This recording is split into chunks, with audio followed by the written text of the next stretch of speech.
ఏం చేస్తున్నావమ్మా? బొంబాయి రవ్వ కేసరమ్మా.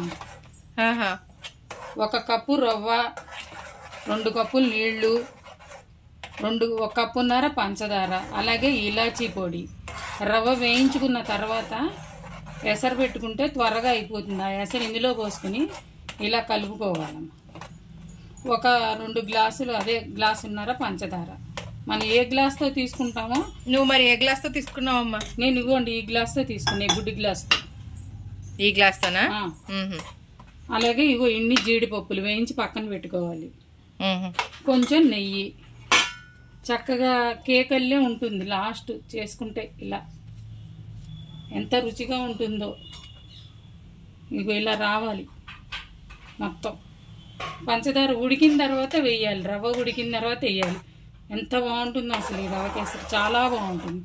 పైన జీడిపప్పులు వేసేసి మన ఇష్టం, ముక్కలుగా కోసుకోవాలన్నా కోసుకోవచ్చు, లేదా అలా అయినా తినేసేయచ్చు. గట్టిపడిపోతుంది చల్లారితే కనుక. చూసారా, ఎక్కడ ఉండలనేది లేదు అసలు. ఇలా రావాలి మొత్తం. ఆ నెయ్యి పైకి ఇలా తేలాలి. చూసారు, నెయ్యి దీనిలో కలర్ వేసావమ్మా? లైట్గా కలర్ వేసాను. అయిపోయింది, అంతే. నిమిషాల్లో అయిపోతుంది అన్నీ దగ్గర పెట్టుకుంటే. కోస్తేనండి ముక్కలల్లో ఇలాగా చల్లారిన తర్వాత కేకు ముక్కలల్లే వస్తాయండి. దేనికి అది విడివిడిగా వస్తుంది. చూసారు కదండి. ఇదేంటమ్మా ఏం కలుపుతున్నావు? బజ్జీలు, మా బంగాళదుంప బజ్జీలు. అలాగే 2 స్పూన్లు శనగపిండి, 1 స్పూన్ బియ్యపిండి, చిటికెడు కారం, జీలకర్ర, ఉప్పు. ఓహో, అంతేనమ్మా, ఏమి ఎక్కర్లా. ఇగో బంగాళదుంపలు కూడా ఇలా సన్నగా తరుక్కోవాలి. బజ్జీలు చాలా క్రిస్పీగా బాగా వస్తాయి అప్పుడు. సరేనమ్మా, పెట్టేశాను. ఆయిల్ పెట్టుకోవాలమ్మా? పెట్టాలమ్మా. ఆయిల్ హీట్ అవ్వాలి. హీట్ అయ్యేలోపు నువ్వు ఇంకా పిండి నీళ్లు పోసి కలిపేసుకోవాలి. ఏ విధంగా కలపాలో నేను చూపిస్తాను ఇప్పుడు.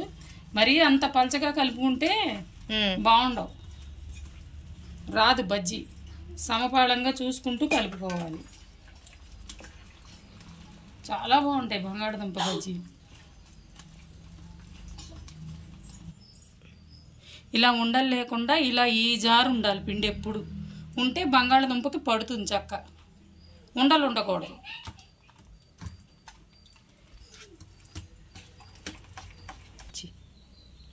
ఇక ఇలా వదులుకోవాలి మెల్లగా నూనెలోకి.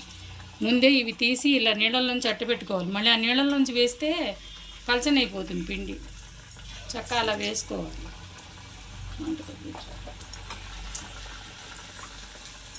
ఊరికే ఇలా అంటితే అవి పైకి తేలుతాయి చక్క. మనం పిండి కలుపుకునే విధానంలో ఉంటుంది.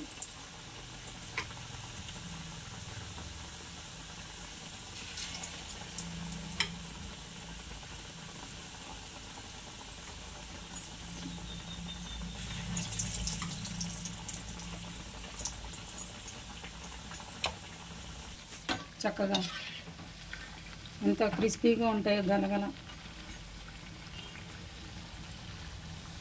ఇలా తిప్పుకుంటే చక్కగా బాగుంటాయి.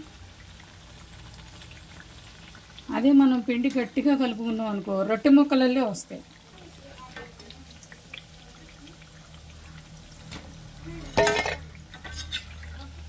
సౌండే తెలిసిపోతుంది. చక్కగా ఉంటాయి, కరకరలాడుతూ చాలా బాగుంటాయి. అన్నంలో కూడా నంచుకోవచ్చు పప్పు కలుపుకుని.